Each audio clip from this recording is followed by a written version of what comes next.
اللہ کو اور کبیرہ گناہوں سے بچو، کبیرہ گناہوں سے، بڑے گناہوں سے بچو، بڑے گناہوں سے بچو۔ چھوٹے گناہ ہوتے رہتے ہیں اور اللہ بھی درگزر کرتا ہے، بڑے گناہوں سے بچو، وہ بھی ہو جائیں توبہ کر لو معاف، توبہ کر لو معاف۔ ماں باپ کی نافرمانی بڑا گناہ ہے۔ ایک صحابی کی بیگم نے کہا یا رسول اللہ میرے خاوند موت کی حالت میں کلمہ نہیں پڑھا جا رہا، علقمہ۔ آپ دوڑے ہوئے گئے، آپ نے کہا بیٹا کلمہ پڑھو، کہا جی نہیں پڑھا جا رہا، بول رہے ہیں، کہا جی پڑھا نہیں جا رہا، کہا کیوں؟ پھر آپ نے ایک دم کہا کوئی ماں باپ میں زندہ؟ کہا جی ماں۔ راضی ہے؟ کہا نہیں ناراض، بلاؤ۔ وہ آ گئیں، آپ نے کہا علقمہ کی اماں تمہیں بچے سے ناراض ہو؟ کہا جی ہاں۔ کیوں ناراض ہو؟ کہا جی اور کچھ نہیں، بہت نیک بچہ ہے، تہجد پڑھتا ہے، روزے رکھتا ہے، قرآن پڑھتا ہے، مجھ سے بدتمیز ہو کے بولتا ہے۔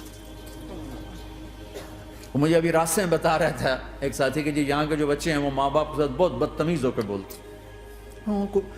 پہلا قصور ماں باپ کا، انہوں نے کب ٹائم دیا تھا؟ انہوں کو ٹائم دیا تھا بچوں پر محنت کے لیے؟ کہا یا رسول اللہ اور کچھ نہیں ہے، بدتمیز ہو کے بولتا ہے۔ تو آپ نے کہا معاف کر دے، کہا میرا دل ٹوٹا ہوا ہے۔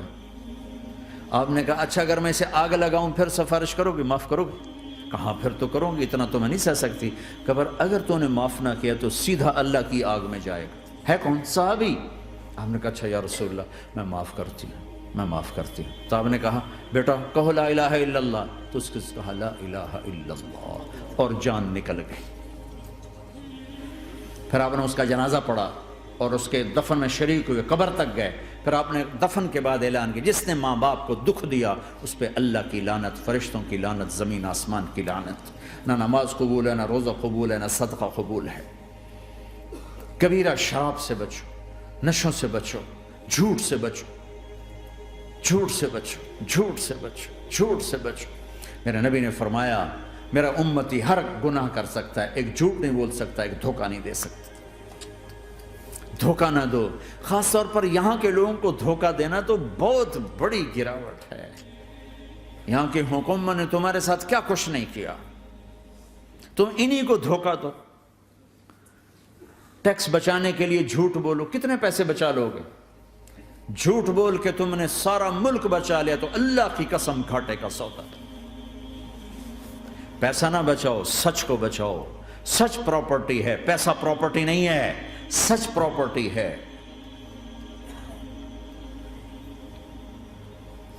ہمارے ملکوں میں تو لوگ ٹیکس نہیں دیتے کہ حکومتیں کچھ لگاتی ہیں کچھ کھا جاتی ہیں، یہاں تو سارا تم پہ لگاتے ہیں۔ کیوں جھوٹ بولتے ہو؟ کیوں دھوکہ دیتے ہو؟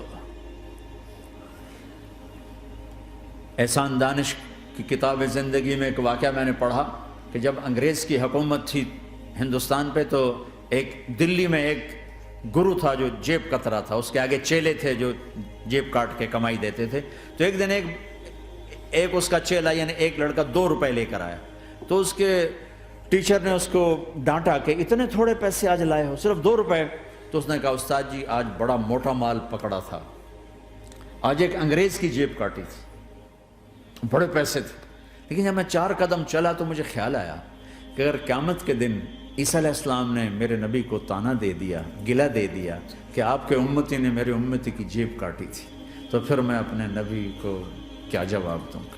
اور میرا نبی میری وجہ سے شرمندہ ہو کہ بس اس شرم میں جا کر میں نے اس کو واپس دے دیے اور یہ اپنے کے 2 روپے کھسکا کے لایا ہوں۔ تو وہ گرو نے اس کو 10 روپے انعام دیا، کہ بیٹا یہ تیرا آج کا انعام ہے کہ تو نے خوب کیا۔ تو تمہارا ان لوگوں سے واسطہ ہے، عیسیٰ علیہ السلام طعنہ دے بیٹھے تو کدھر جاؤ؟ جھوٹ نہ بولو چاہے سب کچھ دینا پڑ جائے، جھوٹ بول کے پیسہ نہ بچاؤ، دھوکہ دے کے کاغذات نہ بناؤ۔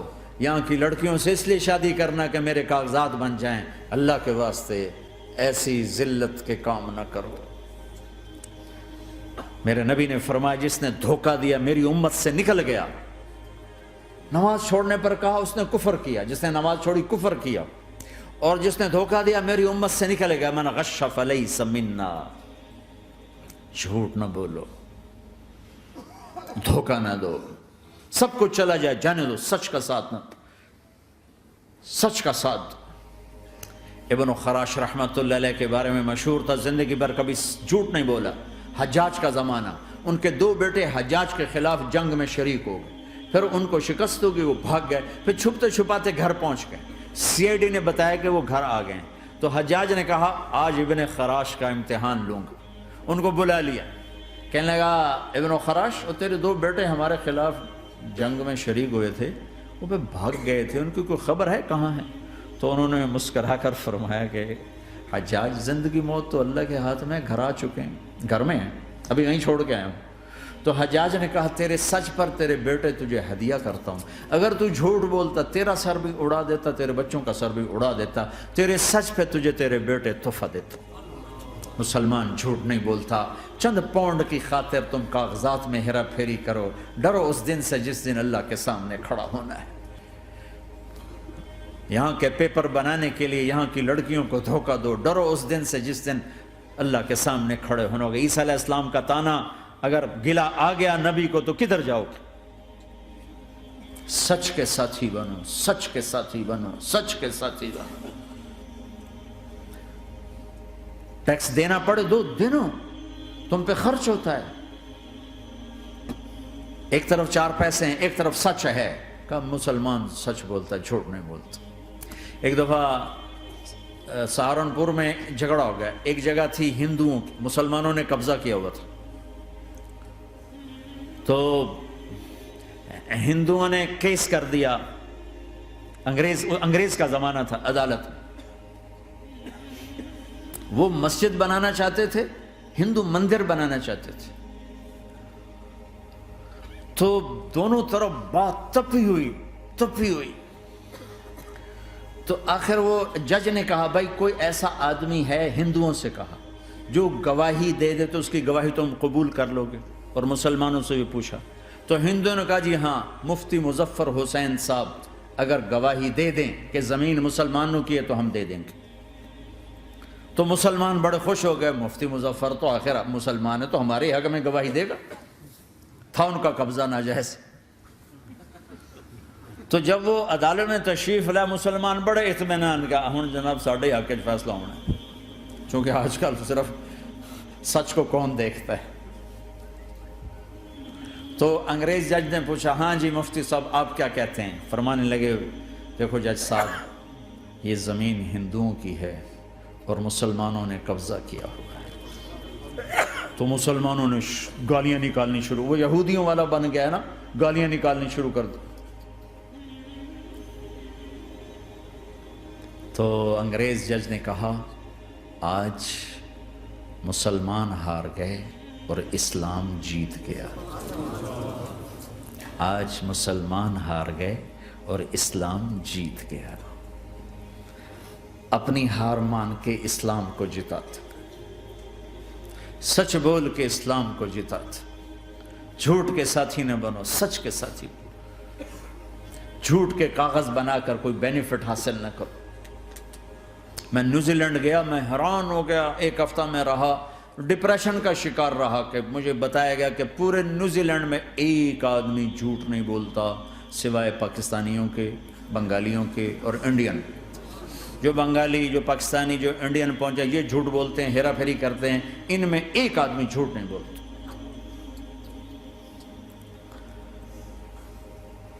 سچ تو ایک عالمی صفت ہے، جو اللہ کو نہیں مانتا وہ بھی کہتا ہے سچ بہت اعلیٰ چیز ہے۔ اور تمہیں تو تمہارا نبی کہہ رہا ہے الصدق ینجی والکذب یہلک، سچ نجات دیتا ہے، جھوٹ ہلاک کرتا ہے۔ آپ تشریف لے جا رہے تھے، آپ کو آواز ہے یا رسول اللہ، آپ نے ادھر ادھر دیکھا، کوئی نظر نہیں آیا، پھر آواز ہے یا رسول اللہ، پھر آپ نے دیکھا تو ایک ہرنی آپ کو پکار رہی تھی، ہرنی، وہ بندھی ہوئی رسی کے ساتھ۔ تو آپ اس کے قریب گئے، کیا ہوا؟ کہیں آپ کا ساتھی مجھے پکڑ کے لایا ہے، میرے چھوٹے چھوٹے بچے ہیں، بھوک سے وہ تڑپ رہے ہوں گے، آپ مجھے چھوڑ دیں، میں ان کو دودھ پلا کے واپس آ جاتا ہوں۔ اب وہ پرائی چیز ہے، تو آپ نے کہا اگر تو واپس نہ آئی تو پھر؟ کہ اگر میں واپس نہ آئی تو اللہ مجھے آگ میں ڈال دے، جہنم۔ تو آپ نے اس کی رسی کھول دی اور خود وہیں بیٹھ گئے۔ وہ دوڑتے دوڑتے پہاڑوں میں غائب ہو گئے اور آپ وہیں بیٹھے رہے۔ کچھ دیر کے بعد آپ نے دیکھا وہ پہاڑ سے اتر کر آ رہی تھی کہ یا رسول اللہ میں حاضر ہو گئی. تو آپ نے اس کو رسی سے باندھ کے وہیں کھڑا کر دیا اور خود وہیں بیٹھ گئے. تھوڑی دیر ہوئی تو وہ آ گئے شکاری جو نے شکار کیا تھا. تو آپ نے کہا, ان کا نام کوئی نہیں موجود, تو آپ نے کہا میرے بھائی میری ایک درخواست ہے, آپ پوری کریں گے؟ کہ یا رسول اللہ کیوں نہیں؟ کہ یہ ہرنی مجھے ہدیہ کر دو. کہ یا رسول اللہ سب کچھ آپ کا ہے. کہ بس مجھے ہرنی چاہیے. کہ اب لے لیں. تو آپ نے اس کی رسی کھولی کہ جا بیٹی اپنے بچوں کے پاس موج کر. سچ نجات دیتا ہے, جھوٹ ہلاک کرتا ہے. تو اس نے یوں آپ کے سامنے سر جھکایا شکریہ کا, اور 4 قدم دوڑی, پھر پیچھے مڑی, پھر آپ کو دیکھا, پھر یوں سر جھکایا, پھر آگے گئی, پھر تھوڑی دور گئی, پھر یوں پیچھے مڑی, پھر آپ کو دیکھا, پھر یوں سر جھکایا, پھر جہاں تک وہ نظروں سے اوجھل نہیں ہوئی وہ آپ کو مڑ مڑ کے یوں سلام کرتی گئی. سچ تو ایک ہرنی کو نجات دے گیا, تمہیں نہیں دیکھا. تمہیں کس پاگل نے کہا جھوٹ بول کے پیسہ بچاؤ, جھوٹ بول کے کاغذ بناؤ, دھوکے دے کے پیپر بناؤ؟ اللہ کے واسطے اس حقارت والی سوچ سے نکلو. انسانیت پر داغ نہ بنو. ان کے قدردان بنو جنہوں نے تمہیں پاسپورٹ دیے, جنہوں نے تمہیں تعلیم کے مواقع دیے, تمہیں ہر شے میسر کی, اور آخری ممکن حد تک تمہیں ظلم سے بچانے کی کوشش کی. محسن کے اوپر کیوں آئے تھے اس دیس میں؟ آئے ہو تو پھر دھوکے سے بچو. جھوٹ, مسلمان کہیں بھی ہو دھوکے سے بچتا ہے. کیا اپنے پیٹ سے کپڑا اٹھانا کہ حرم بیت اللہ کے اندر جیبیں کٹتی, بیت اللہ کے اندر جیبیں کٹتی, اور حاجی بیچارے کتنی دفعہ فریادیں کرتے ہوئے نظر آئے کہ جیب کٹ گئی, جیب کٹ گئی. بیت اللہ کے اندر, مسجد نبوی کے اندر